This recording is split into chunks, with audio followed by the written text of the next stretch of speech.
This episode of the pWoCast was brought to you by Vine.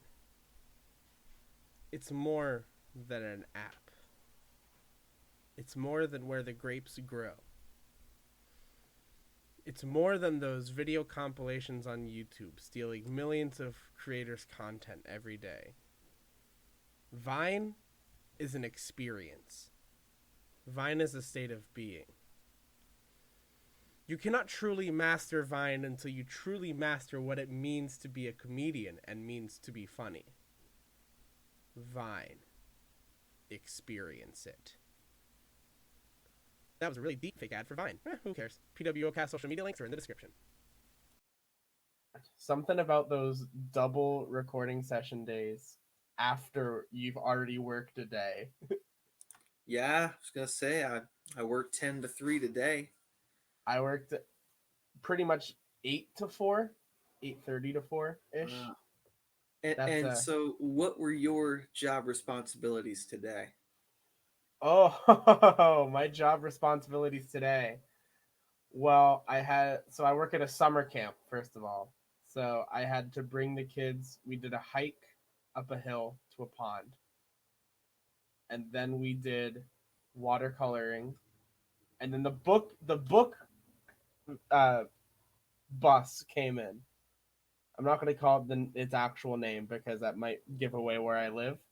The book bus came. So it's a small bus, like what a small bus is, but literally a library inside. And this one woman it's her bus, and she just like drives around to places with all her books and reads to kids and lets kids check out books.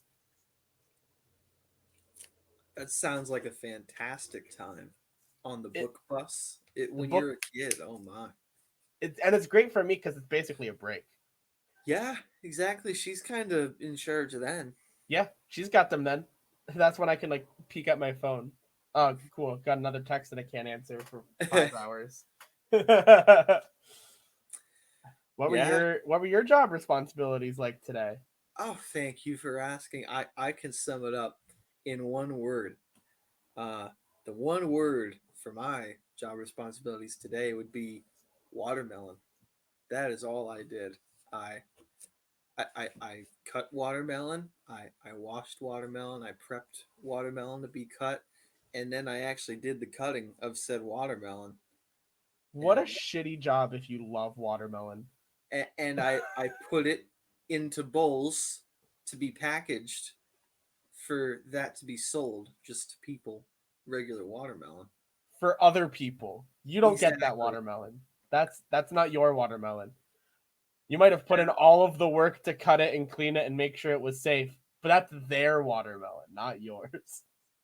Yeah, it's theirs, and you know what really grinded my gears was I cut up probably 4 or 5 whole watermelon, and then I just started doing bowls, and someone had printed 12 bowls because that's how many fit in the case. I had enough watermelon for 11 of those bowls. Oh, that oh. And so I just looked at the one bowl that was left, and I looked at the clock, and I said, all right, screw it. I'm taking my break now. Oh, that's So good. that one had to wait. Understandably. I mean, I hate when that happens, right? You're doing something, you got that one thing left. Like, you're just that close. It's my OCD kicked in. I mean, I put out 11, and I was just like, where's the 12th? You're just like, this needs to be done. It was so sad, but at that point, there's nothing I can do. It's out of Right. my hands. That's that's I think one of the most important lessons you could teach yourself is when to say, okay, there's nothing more I can do. Exactly, and that's what my brother needs to learn tonight because he's currently closing the department Mm-hmm. at produce, and the manager was like, "Hey, so no one's coming in to cut fruit tonight because the kid who usually cuts fruit is on vacation." He's like, "So if you can just cut some fruit and clothes, that would be swell. And so Adam is running around and he's just like, oh my God. He's like, I'm stressing out. There's so much to do. And that's when you got to be like, you know what gets done gets done. Right. I don't get paid enough to do both. No, you get paid for one job. Exactly. That's what I would have told the guy straight up. I would have been like, I can help, but I'm not going overboard doing that. Yeah. You I'd say confused me for one. if you pay me to do both jobs, I'll do both jobs. It's like CM Punk. Exactly. He did both of those jobs over in UFC. Hey, I mean, he did commentary and he rang the bell It's true. when Oh, Raw went on but strike. by jobs, I meant he jobbed out to 2 UFC guys. Right, but there's a lot of money in that. Oh my god, absolutely. Well, especially now there's like the whole world of I guess they're calling it officially celebrity boxing now. The whole Really? like Jake Paul shit. Yeah. Yeah, that tons of money. Like That's gonna become a thing. that's probably what McGregor's gonna do now. His career's fucked after last UFC event. It's probably gonna be Jake Paul because Logan's still got a brain on his head, you know. Yeah, the CTE hasn't quite gotten to Logan yet. Yeah, Logan knows. Logan's smart enough to know that the best thing he could do in his one WWE appearance is take a stunner so the entire crowd will go crazy. See, I just don't know the Paul brothers that well, and I hate both of them. I cannot tell you the amount of times I hear people go, "Well, Logan's not that bad." Well, because like besides the fact that he like filmed a dead body and posted it on YouTube, Logan's not that bad. He's not. It's unfair to say not that bad because it implies that Logan's not bad. Still pretty Yeah. bad. Not nearly as bad as his brother. That's how I'll word it. And I've heard he's tried to do a lot to like reform himself in very recent months. Yeah. Logan's actually like put the work in to sort of better himself, and Jake Paul's continued to be an annoying asshole. Yeah, sounds like Jake Paul. Yeah. Yeah, gosh. I remember first hearing about Jake Paul. I think it was when all this stuff with like his house was happening, when like Yeah. all the shit with his neighbors, and he got kicked off of that Disney show that apparently was just iCarly but Disney. I've been told. But literally, I remember seeing that. Well, I remember Logan Paul from Vine because Logan Yeah. Paul was a Vine guy. Like he was one of the big ones, and Jake was there too. Vine. See, for a while, I mourned Vine. I mourned the loss of Vine.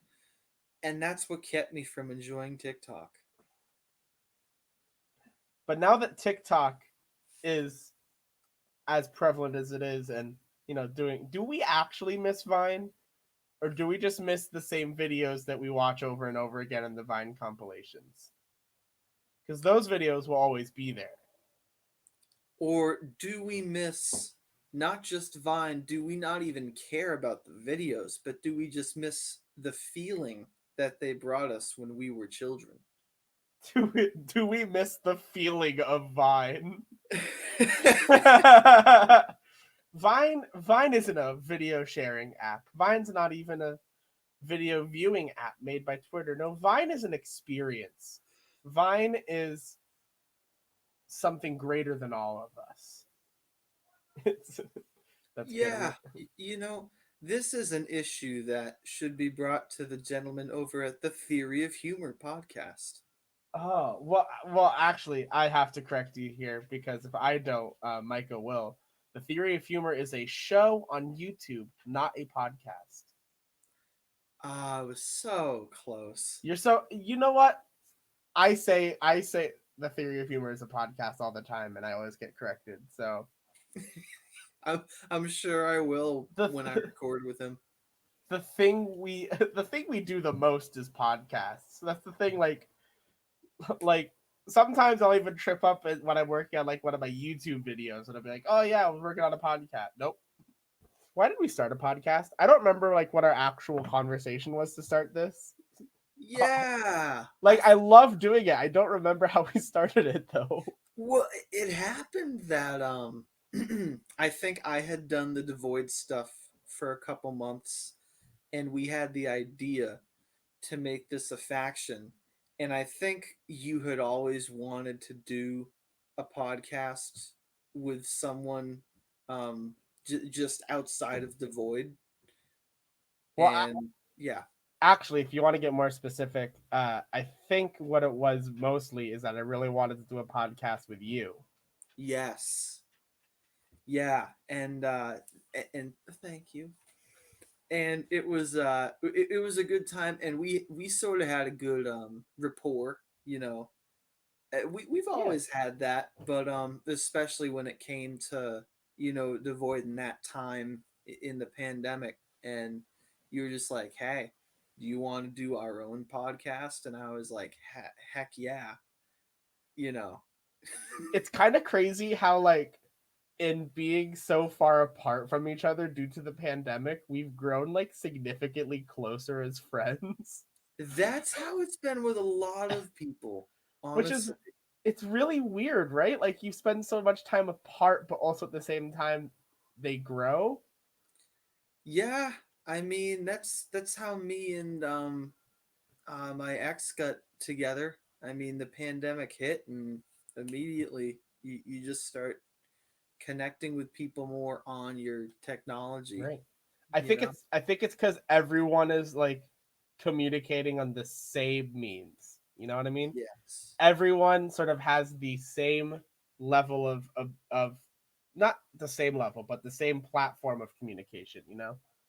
So Yeah, and I think the pandemic, in a way, almost made it easier for people our age to communicate with, you know, how, you know, much we know about technology. right. And so you know, once the pandemic hit and no one had anything to do, it was more of people just needed to plug in social things to do, you Right. know, to keep themselves occupied while we're going through this, you know, global lockdown.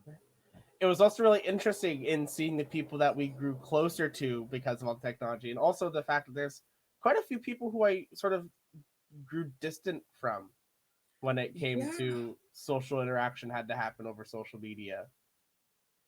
and it was weird because some people you know, some people just kind of happen naturally, and others there was just like one event and you still don't really know exactly how it went down, but you just know like after that date things took a tumble. Right, exactly.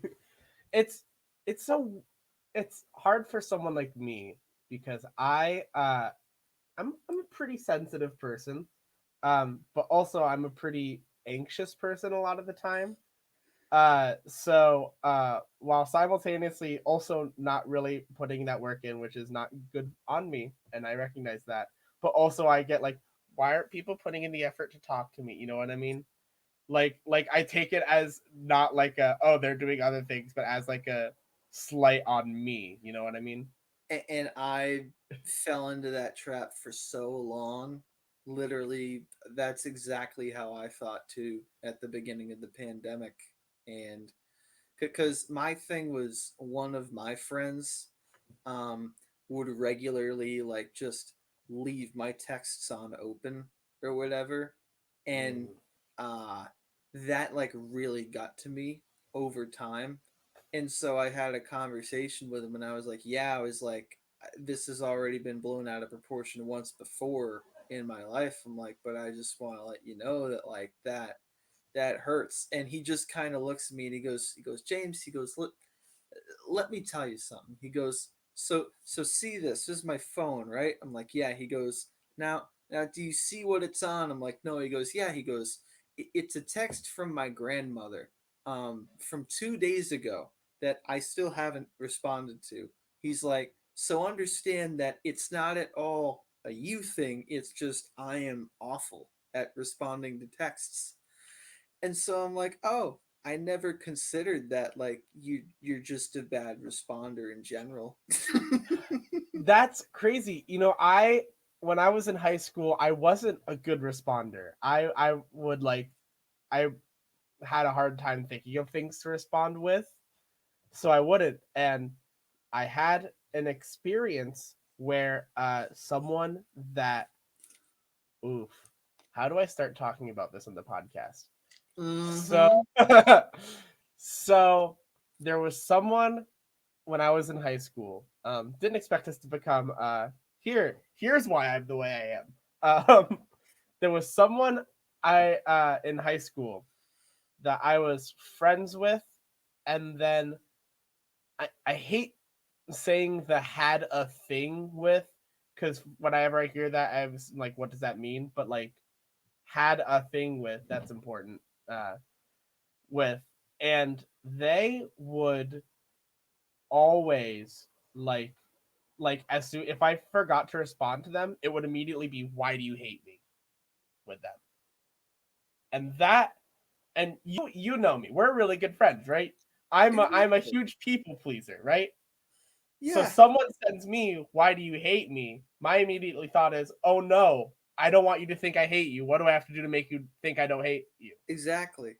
And I think that over a period of time with this one person who I had a thing with, and we were like really close. We were really close from childhood, and we were really close. We had a thing, and then they were like, "Oh, we're not dating though," and I was like, "Well, could we be?" And they're like, "Well, I'm not really ready for that." And then a week later, they were in a relationship with someone I considered my best friend at the time. Uh, yeah. So like, I feel like from that is where a lot of my like I have to respond or else the person thinks I'm gonna hate them stems from. Yeah, and I mean, I won't dive too far into it, but that situation you just described, like, wow, wow, that's kind of how my early college went. Not like that, but in the sense that I definitely lost a lot of people I was close with early on, just from various things. So it's funny because the people I made friends with sophomore year, most of them I still keep in touch with, you know. But that freshman year group, most of them, nope. I the freshman year friend group. Oh my gosh, I do not feel bad about basically abandoning my freshman year friend group, and I feel bad for saying that on air. But I know they're not gonna watch this. But Never like gonna find that. literally, that group was so toxic to be around. Like literally, I am not upset that I grew away from those people because it was like I feel like when you go into college, you try to find the people that closest resemble the people you were friends with in high school. Yes. And but it's also when you realize that hey, the people I hung out with in high school might have also been problematic. Yeah, that's a really good way of putting it. Because now that I look back, the people I hung out with freshman year were definitely just a recreation of what my high school was. And then, the year after was when I finally started being like, oh, hey, I don't have to like just see you at Dower. Right. Oh. Ooh. Literally though, like I and when I say the people I hung out with freshman year, I mean the people I hung out with first semester freshman year, because I got quick to dropping that group. But yeah, literally, like there was at one point when I realized, oh wait, like I see you at Dower, and that's good enough for me because my friends when I was at school, I only saw them at school, which was enough for me. But oh no, it's way too much now. Yeah, and that's why when I went to, the school we go to, when I was applying, I was talking with the department head, and we were really talking about creating an LLC for music students, just so some of the art students could live together. So there was an arts LLC created on the second floor of a decent dorm on campus. Yes. And so I remember sitting there, and I had two routes I could go. Freshman year, like first semester, I was like, okay, I could live with the arts kids or I could live with the honors kids, you know?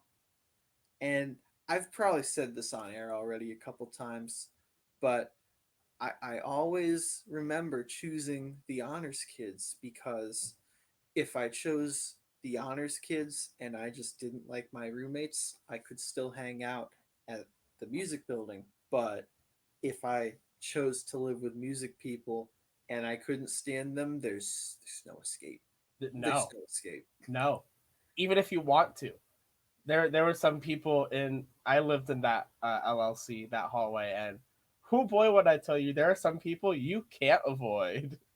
Oh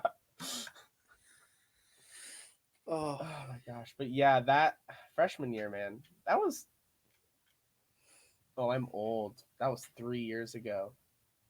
yeah, Oh, 3 years ago. I Oh, that was that was before I ever dyed my hair. that still might be my favorite ensemble I was a part of ever. Oh my god, that jazz fusion ensemble. Literally, I want to do that all the time. That was the Yeah, definition of fun.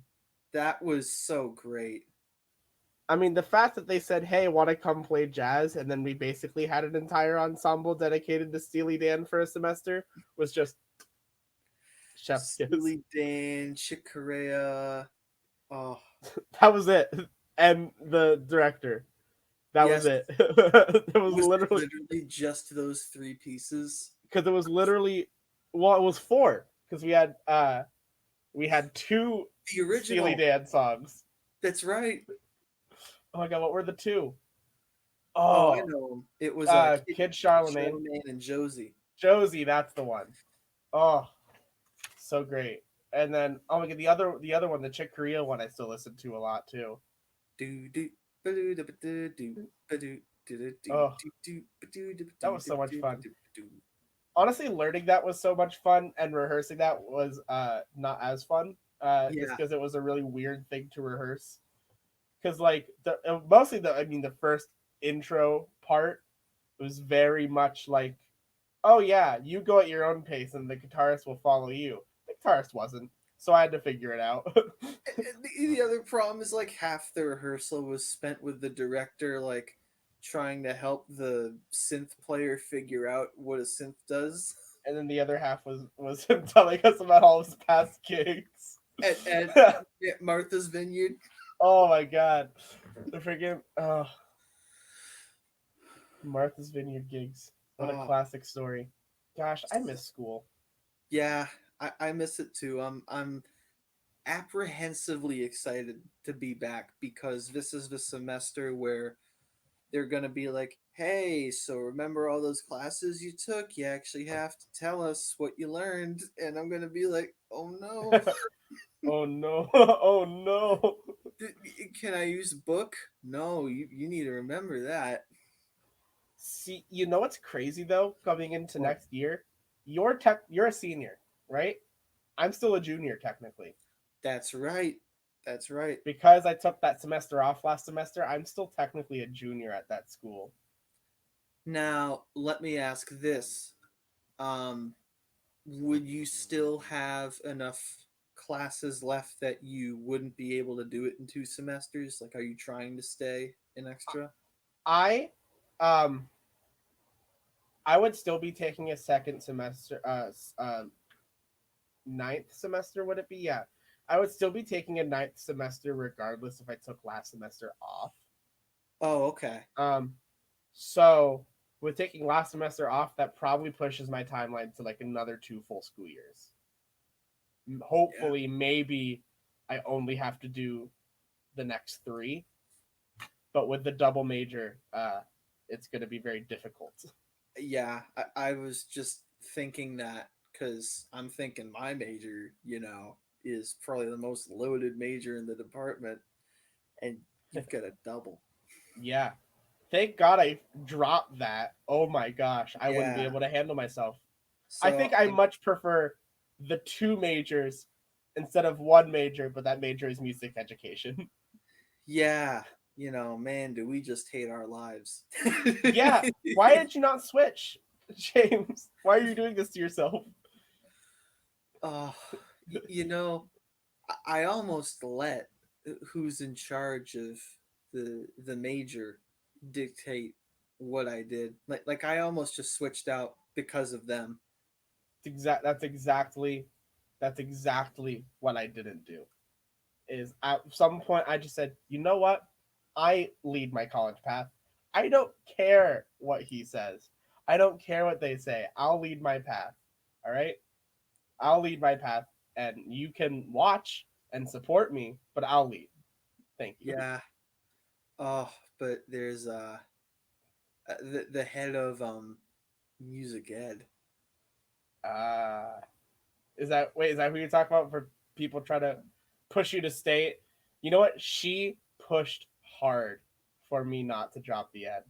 Yep. And honestly, I appreciate her doing that because it was clear that it wasn't out of like we want more majors in here. It was out of like legit like okay, just know that it's going to be a lot harder for you to get a job out of here and I want you to succeed type of like trying to get you to stay, Hmm.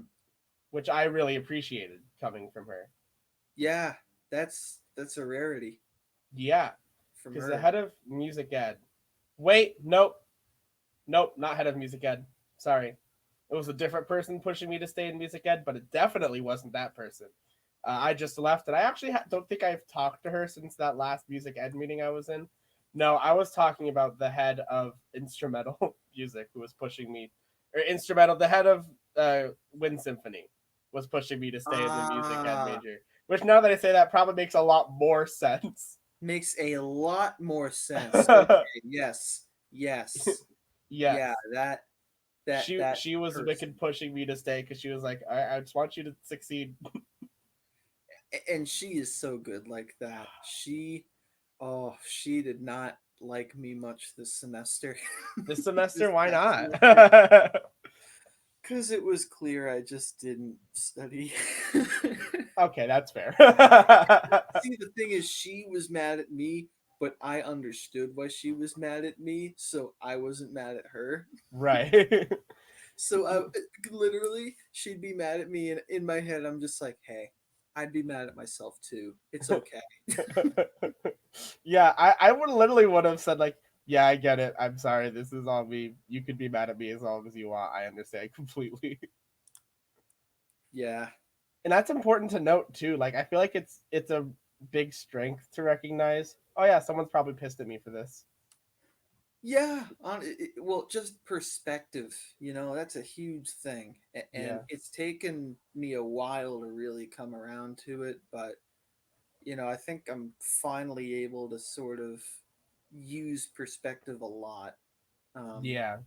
because a lot of times, if you just step back and try to perceive something from someone else's role in the situation, you can understand why they act the way they act more. Yeah. Yeah, absolutely. Well, that was probably the deepest episode we've ever recorded. So I'm going Yeah. to say that it should probably be a little shorter because it's so deep. So thank you guys for tuning in to the pWoCast.